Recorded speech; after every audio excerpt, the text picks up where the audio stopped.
नमस्कार दोस्तों, प्रसाद maths academy पर मैं आपका स्वागत करता हूं। दोस्तों, लास्ट लेक्चर में हमने इस चैप्टर में आपको प्रैक्टिस सेट नंबर 1.1 था दोस्तों, उसको हमने फिनिश किया था। तो आज के लेक्चर में हम टाइप्स ऑफ सेट देखेंगे दोस्तों। देखिए दोस्तों, सेट्स के चार टाइप्स होते हैं जो कि आपकी बुक में भी दिए हुए हैं। फर्स्ट है आपका सिंगलटन सेट। ओके, अब सिंगलटन सेट क्या होता है दोस्तों? नाम से ही पता चल रहा है, सिंगलटन सेट। जिस सेट में सिंगल एलिमेंट होगा उस सेट को हम सिंगलटन सेट कहेंगे, है ना। मतलब ऐसा सेट जिसमें केवल एक ही एलिमेंट होगा उस सेट को हम सिंगलटन सेट कह सकते हैं दोस्तों। सपोज मैं यहाँ पर एक एग्जांपल के थ्रू आपको समझाने की कोशिश करता हूं दोस्तों। सपोज मैं यहाँ पर ए सेट लेता हूं, ठीक है। A set x such that x is neither composite nor prime number, ठीक है। अब देखिए दोस्तों, यहां पर हमने क्या लिया है। यहां पर मैंने कौन सा सेट कंसीडर किया है? A is equal to in curly bracket X such that x is neither prime और नॉर कंपोजिट। तो ये जो सेट है उसमें कौन से एलिमेंट आएंगे दोस्तों? उसमें सिर्फ वो आएगा, ठीक है। देखिए, पूरे नंबर सिस्टम में केवल एक ही ऐसा नंबर है जो कि प्राइम भी नहीं है और कंपोजिट भी नहीं है, ठीक है। तो इस सेट में केवल एक एलिमेंट आया, तो इसी सेट को हम कहेंगे सिंगलटन सेट, ठीक है। हम क्या कहेंगे? सिंगलटन सेट, ठीक है। मैं और एक एग्जांपल देके आपको समझाता हूं। मान लो मैंने यहां पर एक सेट लिया B is equal to in curly bracket y such that y is even prime number, y is even prime number। अब देखिए दोस्तों, पूरी नंबर सिस्टम में केवल एक ही ऐसा नंबर है जो कि इवन भी है और प्राइम भी है, दैट इज 2। मतलब पूरी नंबर सिस्टम में केवल दो ऐसा नंबर है जो इवन के साथ साथ प्राइम भी है, ठीक है। जो इवन भी है और प्राइम भी है। सो यहां पर कौन से एलिमेंट आएंगे इस सेट में? In curly bracket is equal to 2। Okay, देखिए b such that in curly bracket b is equal to in curly bracket y such that y is even prime number. ऐसा नंबर जो कि even भी होना चाहिए और prime भी होना चाहिए। तो वो नंबर सिस्टम में केवल ये दो ही ऐसा एलिमेंट है जो इवन भी होगा, प्राइम भी होगा, ठीक है। अब देखिए, इस सेट में भी एक ही एलिमेंट आया, तो इस सेट को भी हम कहेंगे सिंगलटन सेट, सिंगलटन सेट। और आपकी बुक में डेफिनेशन क्या दी दोस्तों? Set which is contain only one element, that set is known as singleton set. Okay, तो इस तरह से हमने सिंगलटन सेट को एग्जांपल के थ्रू समझ लिया दोस्तों। अब हम अगला जो है आपका एम्प्टी सेट, उसको समझते हैं दोस्तों। देखिए दोस्तों, अगला सेट्स का टाइप कौन सा है? हमारा एम्प्टी सेट, उसको हम नल सेट कहते हैं दोस्तों। अब एम्प्टी सेट जैसा कि नाम है, ठीक है, नाम से ही पता चलेगा कि एम्प्टी सेट हम किसे कहेंगे? जिस सेट में कोई भी एलिमेंट नहीं होगी, जिस सेट में एम्प्टी, ठीक है, जो खाली सेट होगा उसको एम्प्टी सेट कहेंगे। ऐसा सेट जिसमें कोई भी एलिमेंट ना हो उस सेट को हम एम्प्टी सेट कहेंगे। Set which does not contain any element, that set is known as empty set, ठीक है। और आपकी बुक की डेफिनेशन क्या बोलती है दोस्तों? if there is not single element in set which satisfy the given condition, then it is called null set or empty set। मतलब दी हुई कंडीशन को अगर कोई भी एलिमेंट फॉलो नहीं करेगा, कंडीशन को सेटिस्फाई नहीं करेगा, ऐसे सेट्स को हम एम्प्टी सेट कहेंगे या नल सेट कहेंगे दोस्तों। और आगे क्या बोलता है? Null set is represented by empty curly bracket और सिंबल फाई। जब भी आप एम्प्टी सेट को रिप्रेजेंट करेंगे तो रिप्रेजेंट करने के लिए हम एम्प्टी कर्ली ब्रैकेट का यूज करते हैं, ठीक है। और हम फाई का भी यूज वहां पे कर सकते हैं दोस्तों। ओके, तो इसको अगर एग्जांपल के थ्रू हम समझने को जाए दोस्तों, सपोज मैं यहां पर एक एग्जांपल लेता हूं दोस्तों, है ना। मैं P नाम का एक सेट लेता हूं in curly bracket x such that x is a whole number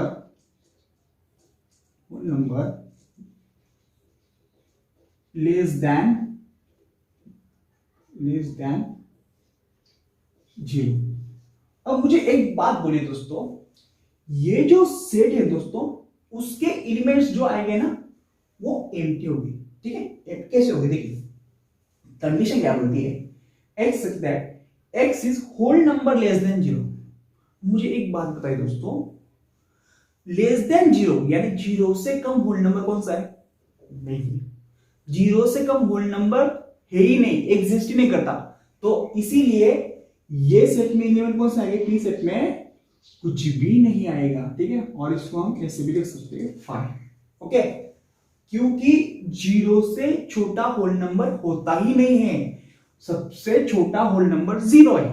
ठीक है, तो 0 से कम जो नंबर है होल नंबर कैसे आएंगे? ठीक है, 0 से कम अगर आएंगे, एक तो रैशनल नंबर आएंगे, रियल नंबर आएंगे या इंटीजर आएंगे, लेकिन 0 से कम होल नंबर आते नहीं है, एग्जिस्ट नहीं करता। दैट्स व्हाई ये जो सेट होगा हमारा वो एम्प्टी सेट का एग्जांपल होगा, ये सेट एम्प्टी होगा। और एक एग्जांपल के थ्रू मैं आपको इसको समझाता हूं दोस्तों। ठीक है, जैसे मैंने यहाँ पर होल नंबर लिया, सपोज एक सेट लेता हूं दोस्तों, यस सेट। ठीक है, y such that y is natural number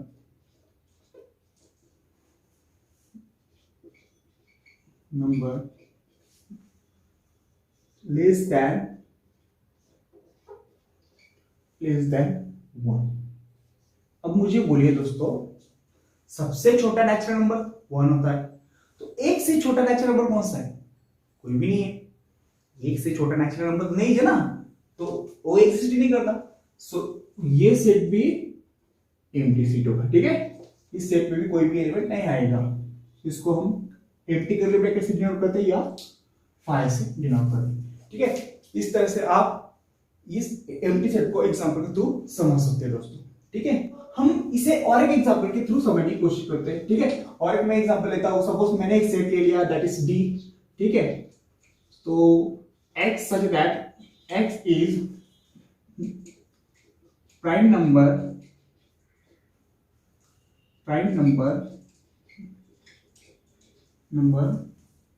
less than 2। ठीक है, लेस देन 2।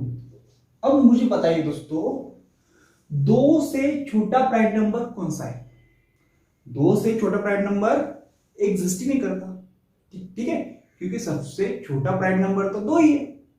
ठीक है, तो 2 से छोटा प्राइम नंबर एग्जिस्ट नहीं करता, इसलिए ये जो सेट है उसमें भी कोई भी एलिमेंट नहीं आएंगे। तो ये सेट जो होगा वो भी एम्प्टी होगा, उसको हम एम्प्टी कर्ली ब्रैकेट से या 5 से डिनोट करेंगे दोस्तों। ठीक है, तो इस तरह से हमने एम्प्टी सेट को भी समझ लिया था। अब हम अगले सेट पे आते हैं, वो कौन सा है? हमारा फाइनाइट सेट। फाइनाइट सेट दोस्तों, जैसा कि नाम है, ठीक है, जिस सेट में फाइनाइट नंबर ऑफ एलिमेंट्स हो गए उस सेट को हम फाइनाइट सेट कहेंगे। ठीक है, या हम ये कह सकते हैं set which is contain countable number of element, that set is known as finite set. ठीक है, ऐसे सेट जिसमें कि एलिमेंट हम गिन सकते हैं, ठीक है, काउंट कर सकते हैं, वैसे सेट को हम फाइनाइट सेट कहेंगे दोस्तों। तो डेफिनेशन क्या दी है आपकी बुक में, if a set is null set or number of elements are limited and countable then it is called finite set। क्या बोलता है वो? ऐसा सेट जो कि नल सेट हो सकता है या उस सेट्स के जो एलिमेंट्स है वो लिमिटेड हो सकते हैं या काउंटेबल हो सकते हैं। ठीक है, उसमें कुछ लिमिटेड एलिमेंट हो गए या उसमें के एलिमेंट काउंटेबल हो गए, ऐसे सेट्स को हम फाइनाइट सेट कहेंगे। देखिए दोस्तों, नल सेट जो होता है दोस्तों, नल सेट मतलब ऐसा सेट जिसमें एक भी एलिमेंट ना हो, वो भी फाइनाइट सेट होता है। ये बात समझ लो। तो फाइनाइट सेट का एक को हम एग्जांपल के थ्रू समझने की कोशिश करते हैं दोस्तों। सपोज मैंने यहां पर एक एग्जांपल लिया, suppose a in curly bracket x such that x is first 8 natural number, first 8 natural numbers. अब मुझे बात बताइए दोस्तों कि फर्स्ट 8 नेचुरल नंबर कौन से? 1 2 3 4 5 6 8 9 8। ठीक है, 1 से लेकर 8 तक के।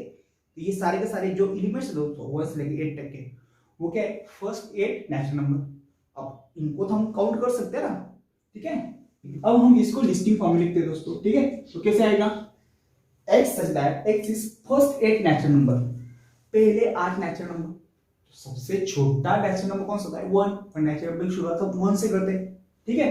तो फर्स्ट 8 नेचुरल नंबर 1 2 3 4 5 6 7 8। अब देखिए दोस्तों, इस सेट में फर्स्ट 8 नेचुरल नंबर है, ठीक है, और काउंटेबल है ना। देखिए 1 2 3 4 5 6 7 8, इनको हम काउंट कर सकते हैं ना। तो ये सेट होगा हमारा फाइनाइट सेट, ठीक है। इसको हम फाइनाइट सेट बोलेंगे दोस्तों। सपोज मैं और एक सेट लेता हूं दोस्तों। सपोज मैंने लिया set be in calibrated y such that y is prime numbers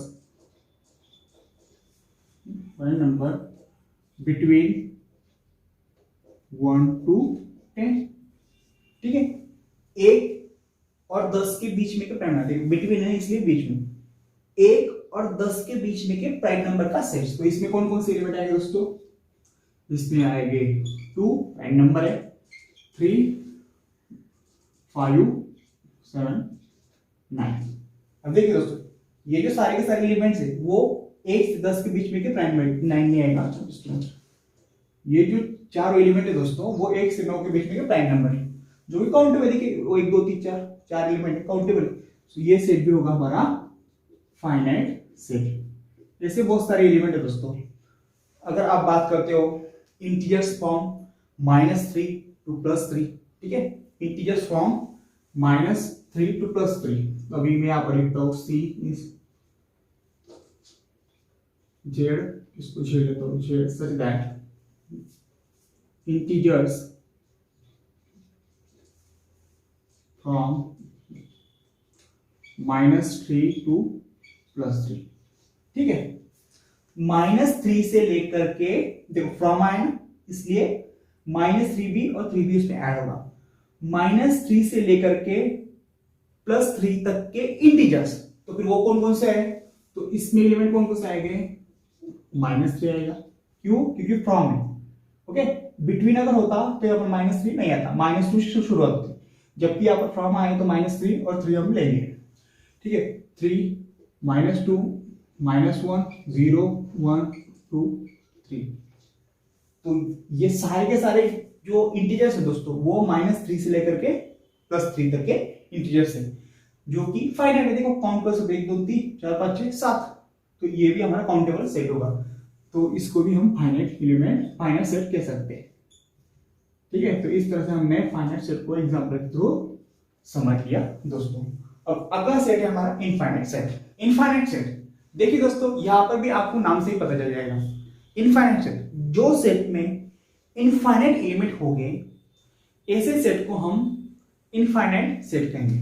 या हम ये भी कह सकते हैं set which containing infinite number of element, that set is known as infinite set. मतलब ऐसा सेट जिसमें एलिमेंट हम काउंट नहीं कर सकते, गिन नहीं सकते, वैसे सेट को हम इनफाइनाइट सेट कहेंगे दोस्तों।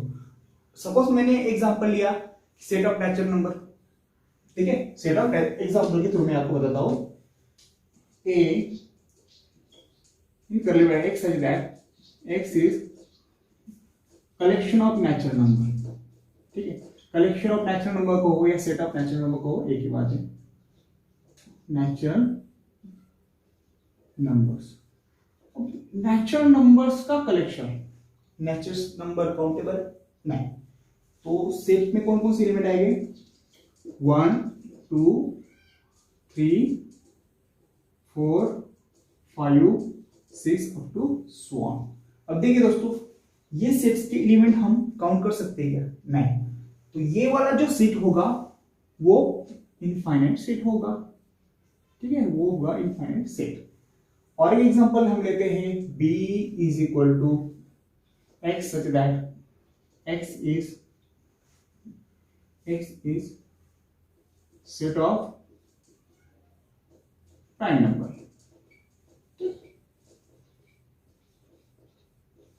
प्राइम नंबर का सेट। अभी नंबर सिस्टम में ऐसे कितने प्राइम नंबर है आप बता सकते? नहीं। ठीक है, तो ये जो सेट होगा दोस्तों वो भी इनफाइनाइट सेट होगा। ठीक है, इसमें एलिमेंट कौन कौन से हम लिख सकते हैं? 2, 3, 5, 7, 11, 13, 19 अप टू सो ऑन। ऐसे इनफाइनाइट प्राइम नंबर है। ठीक है, नंबर सिस्टम में तो ये सेट जो होगा वो भी इनफाइनाइट सेट होगा दोस्तों। ठीक है, उसी तरह से set of whole number infinite, ये इनफाइनाइट सेट है। ठीक है, set of integers infinite set है। सेट ऑफ रैशनल नंबर, दो रैशनल नंबर के बीच में इनफाइनाइट रैशनल नंबर होते हैं, ये तो बहुत सारे हैं, तो ये भी इनफाइनाइट सेट होगा। सेट ऑफ रियल नंबर्स, जितने भी नंबर्स होते हैं दोस्तों उनका सेट, नंबर्स का सेट, वो भी रियल नंबर का सेट, वो भी क्या होगा? इनफाइनाइट सेट होगा।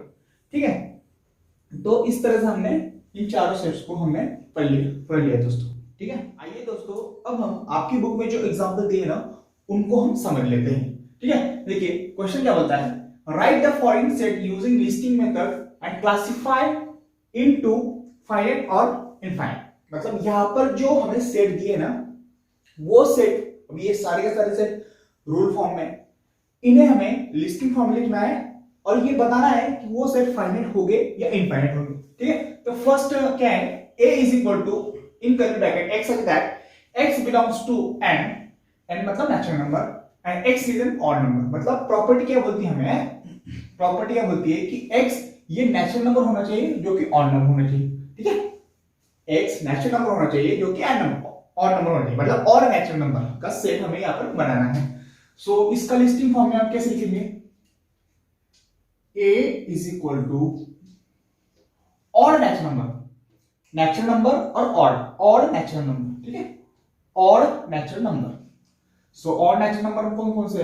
1 ऑड है, 3, 2 तो नहीं है, 3, 5, 7, 9, 11, 13, 17, 15, 17, 19 अप टू सो ऑन। तो ये आ गया हमारा और नेचुरल नंबर का लिस्टिंग फॉर्म। अब देखिए दोस्तों ये जो सेट है वो फाइनाइट है या इनफाइनाइट है। अब मैंने आपको क्या बताया लास्ट लेक्चर में, जो भी सेट में डॉट डॉट डॉट आया वो सेट इनफाइनाइट सेट होगा। ठीक है, इसका मतलब ये जो सेट है, सेट ए, वो हमारा इनफाइनाइट सेट होगा। ठीक है, ये हमारा कौन सा सेट होगा? इनफाइनाइट सेट होगा। क्यों? क्योंकि यहां पर इनफाइनाइट नंबर ऑफ एलिमेंट है। ठीक है, और डॉट डॉट डॉट जिस सेट में आएगा वो सेट हमारा इनफाइनाइट सेट होता है। ठीक है, तो ये हमारा इनफाइनाइट सेट होगा। ओके, अब देखिए दोस्तों अगला क्या दिया है, b is equal to in curly bracket x such that x belongs to n and 3x minus 1 is equal to 0। मतलब यहां पर हमें ऐसा x डालना पड़ेगा। देखिए x नेचुरल नंबर होना चाहिए, मतलब यहां पर हमें x की जगह ऐसा नेचुरल नंबर डालना पड़ेगा जो इस कंडीशन को सेटिस्फाई करेगा। ठीक है, सपोज हम x की जगह पर हम 1 डाल के देखते हैं। ठीक है, देखिए इस इक्वेशन में, इक्वेशन क्या है 3x minus 1, यहाँ पर सपोज मैं x की जगह पर मैं 1 डाल देखता हूँ। ठीक है, क्योंकि फर्स्ट नेचुरल नंबर हमारा 1 होता है। अगर मैंने यहाँ पर 1 डाला, ठीक है, x की जगह पर 1 डाल रहा हूं मैं, तो आंसर मुझे 0 मिलेगा। क्या 3 into 1 क्या होता है 3 और -1 दैट इज 2। 0 मिल रहा है क्या? नहीं, तो यहाँ पर हम 1 नहीं ले सकते। सपोज मैं 2 लेता हूं, 2, ठीक है, 3 to 6 -1 that is equal to 5। 0 मिल रहा है क्या? नहीं, हमें 0 चाहिए, हमें यहां पर 0 चाहिए, इज इक्वल टू 0 को लाना है। तो कैसे लगेगा? तो यहां पर x की जगह हमें क्या डालना पड़ेगा, कौन सा नेचुरल नंबर डालना पड़ेगा? देखिए दोस्तों, अगर यहां पर x की जगह पर आप कोई भी नेचुरल नंबर लोगे तो हमें आंसर 0 नहीं देगा। ठीक है, तो यहां पर आपको है ना, आप जब यहां पर x की वैल्यू अगर 1/3 डालोगे, ठीक है, तभी आपको 0 मिलेगा। ठीक है, मतलब यहां पर आपको जब आपको 1/3 डालना है, और 1/3 ये नेचुरल नंबर है क्या? नहीं, तो 1/3 नेचुरल नंबर नहीं है, तो वो बोल क्या रहा है कि हमें x मतलब सेट में जो आप एलिमेंट डालोगे वो नेचुरल नंबर होना चाहिए। देखो 1/3 डालने पर ही हमें ये कंडीशन सेटिस्फाई हो रही, इसलिए 1/3 हम नहीं ले सकते। तो ये सेट्स ये एम्प्टी सेट होगा। क्यों? यहाँ पर हम 1/3 क्यों नहीं डाल सकते? क्योंकि यहाँ पर नेचुरल नंबर बोला है और 1/3 नेचुरल नंबर नहीं है, 1/3 हमारा रैशनल नंबर है दोस्तों। ठीक है, 1/3 नेचुरल नंबर नहीं है। सो ये सेट जो होगा वो एम्प्टी आएगा। ठीक है, और एम्प्टी सेट क्या होता है दोस्तों? फाइनाइट सेट होता है।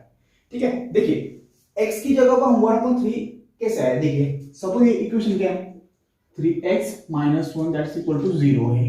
ठीक है, 3x ये +1 को उधर जाएगा तो ये -1 के इधर उधर जाएगा तो क्या होगा? +1 होगा। सो x इज इक्वल टू 1/3। तो x क्या आएगा? 1/3। और यहाँ पर मतलब यहाँ पर हम x की वैल्यू 1/3 लेनी पड़ेगी। और कहा क्या था? नेचुरल नंबर चाहिए, और 1/3 हमारा नेचुरल नंबर नहीं, नेचुरल नंबर है, इसलिए ये सेट में एलिमेंट कोई भी नहीं आएगा। ठीक है, तो ये सेट क्या होगा? b इज इक्वल टू, इस सेट में कोई भी एलिमेंट नहीं आएगा, उसको हम फाइव से भी डिनोट करते हैं। ठीक है, और ये सेट क्या होगा? हमारा फाइनाइट सेट होगा। ठीक है, ये सेट क्या होगा? हमारा फाइनाइट सेट होगा दोस्तों। ठीक है, अब हम अगला देखते हैं दोस्तों, अगला क्या दिया है उसमें, देखते हैं जरा, इसको मैं मिटा दूं।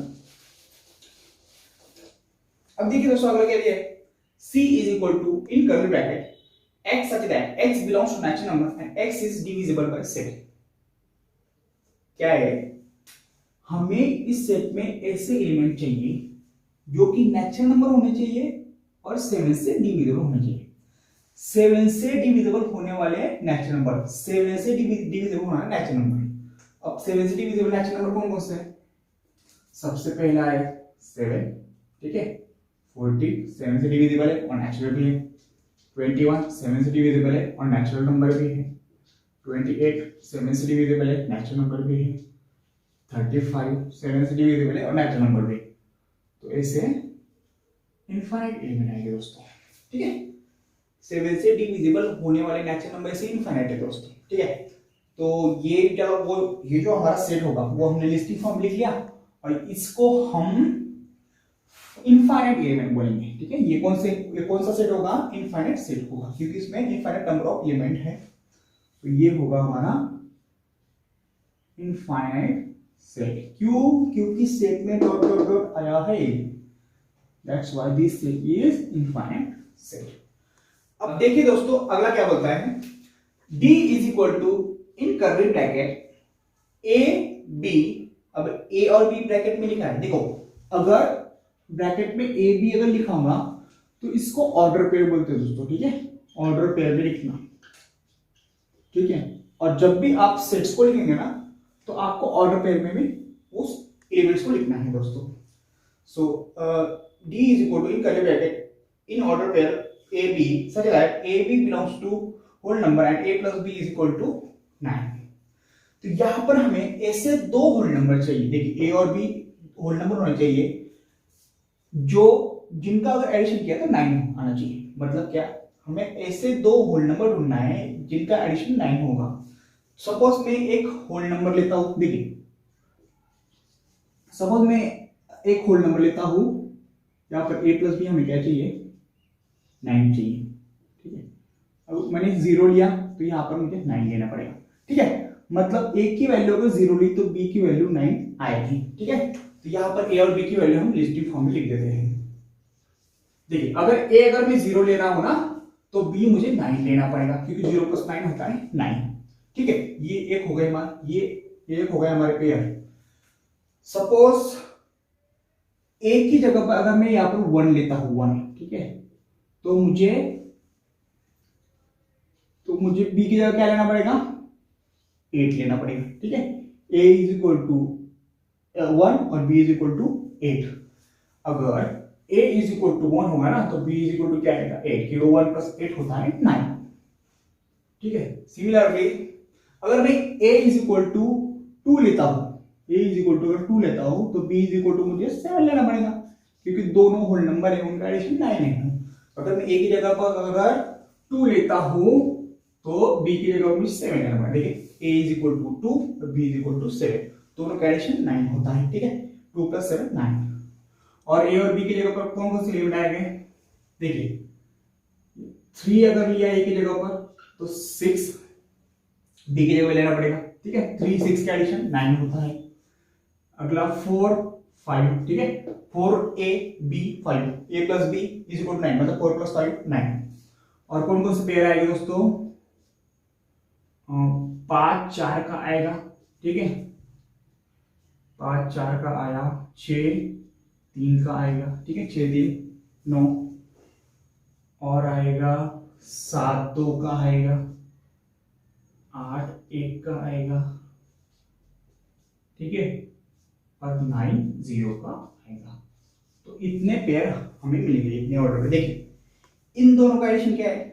9। ठीक है, ए की जगह 0, बी की जगह 9 इज इक्वल टू 9। इन दोनों का एडिशन 9 आता है, इन दोनों का एडिशन 9, इन दोनों का एडिशन 9, इन दोनों का 9, इन दोनों का 9, इन दोनों का 9। ठीक है, तो इतने ऑर्डर पे आएगा दोस्तों। कितने? 1 2 3 4 5 6 7 8 9 10।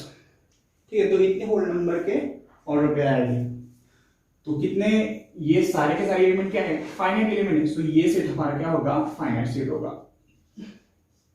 This set will be finite set. ये सेट होगा हमारा फाइनाइट। आइए दोस्तों अब हम अगला वाला करते हैं। देखिए क्या बोलता है? e is equal to in curly bracket x such that x is integers where x square is equal to 100। मतलब हमें ऐसे इंटीजर ढूंढने हैं जिनका स्क्वायर 100 आता है। अभी 100 किसका स्क्वायर आता है? 10 का स्क्वायर करोगे तो 100 आएगा। ठीक है, इंटीजर्स बोला है मतलब माइनस की नंबर भी आएंगे इसमें। अगर आप -10 का स्क्वायर करते हैं तो -10 इंटू -10 वो भी +100 आता है। ठीक है, तो यहाँ पर हमें कौन कौन से एलिमेंट मिलेंगे? 10 और -2, ये दो एलिमेंट है। ठीक है, क्योंकि ये दोनों एलिमेंट का स्क्वायर 100 आता है। ठीक है, तो यहाँ पर कौन कौन से एलिमेंट आएंगे दोस्तों? लिस्टिंग फॉर्म में अगर मैं इसको लिखूं तो -10 आएगा और 10 आएगा। ठीक है, -10 का स्क्वायर अगर हम x की जगह पर -10 लेते हैं। ठीक है, x क्या है? इंटीजर है और -10 भी इंटीजर है। x की जगह पर हम -10 अगर लेते हैं तो -10 का स्क्वायर हमें 100 मिलेगा। ठीक है, सिमिलरली हम यहाँ पर x के स्थान पर अगर 10 लेते हैं तो 10 का स्क्वायर, ठीक है, x के स्थान पर अगर 10 लेते हैं अगर उसका स्क्वायर करते हैं तो वो भी हमें 100 मिलेगा। मतलब सिर्फ दो ऐसे नंबर है, पूरे नंबर्स में दो ऐसे नंबर है जिनका स्क्वायर 100 आएगा। ये -10 का स्क्वायर 100 आता है, दूसरा 10 का स्क्वायर 100 आता है। तो इस सेट में दो एलिमेंट मिलेंगे और ये सेट को हम कहेंगे, ये सेट होगा हमारा फाइनाइट सेट। क्या होगा हमारा? Finite set. ठीक है, अब देखिए अगला करते हैं। अगला क्या दिया है? f is equal to in curly bracket in order pair A B. मैंने अभी आपको बताया था कि ब्रैकेट में ए बी अगर होगा तो उसे हम ऑर्डर पेयर कहते हैं। ठीक है, इसको हम क्या कहेंगे? Order pair. ठीक है, in order pair A B such that A B belongs to rational number where a plus b is equal to 11। मतलब हमें a से a b चाहिए, a से a और b चाहिए जो कि रैशनल नंबर होने चाहिए और जिनका एडिशन वो 11 होना चाहिए। ठीक है, मैं फिर एक बार बोलता हूं, यहां पर प्रॉपर्टी आप ध्यान से समझना। यहां पर a और b हमें a से रैशनल नंबर चाहिए जिनका एडिशन 11 आना चाहिए। ठीक है, तो क्या आएगा? देखिए तो यहां पर कौन कौन से एलिमेंट आ सकते हैं दोस्तों? एडिशन क्या बोलता है? 11 आना चाहिए। एडिशन क्या बोलता है? ए और बी की एडिशन 11 आना चाहिए और ए और बी क्या होना चाहिए? ए और बी होना चाहिए हमारे रैशनल नंबर। ठीक है, अगर सपोज हम यहां पर डालते हैं, अब देखिए दोस्तों, अगर मैं यहां पर 7 + 4 लेता हूं तो 11 आता है। ठीक है, 7 ये रैशनल नंबर भी, ये नेचुरल नंबर है, होल नंबर है, इंटीजर भी है, लेकिन साथ ही में ये रैशनल नंबर भी है। क्यों? क्योंकि इसको p अपन q2 फॉर्म में लिख सकते हैं। सिमिलरली ये भी रैशनल नंबर है, तो यहाँ पर हम 7 और 4 भी a और b की जगह ले सकते हैं। ठीक है, सपोज मैंने यहाँ पर 7 और 4 ले लिया, ठीक है। अगला ऑर्डर पे मान लो यहां पर मैं अगर, अब देखिए दोस्तों, कोई भी नंबर अगर पॉइंट पे होगा तो वो रैशनल नंबर होता है, ठीक है। कोई भी नंबर नहीं कह सकते हम। अगर देखिए, अगर मैं ये नंबर लेता हूं, ठीक है, तो ये क्या आता है 3.5, तो ये पी अपॉन क्यू के फॉर्मूले का है मैंने, तो ये हमारा रैशनल नंबर होगा, ठीक है। सिमिलरली ये भी रैशनल नंबर होगा, ओके। पॉइंट पे आने वाले नंबर है ना, वो रैशनल भी होते हैं और इरेशनल भी होते हैं, ठीक है।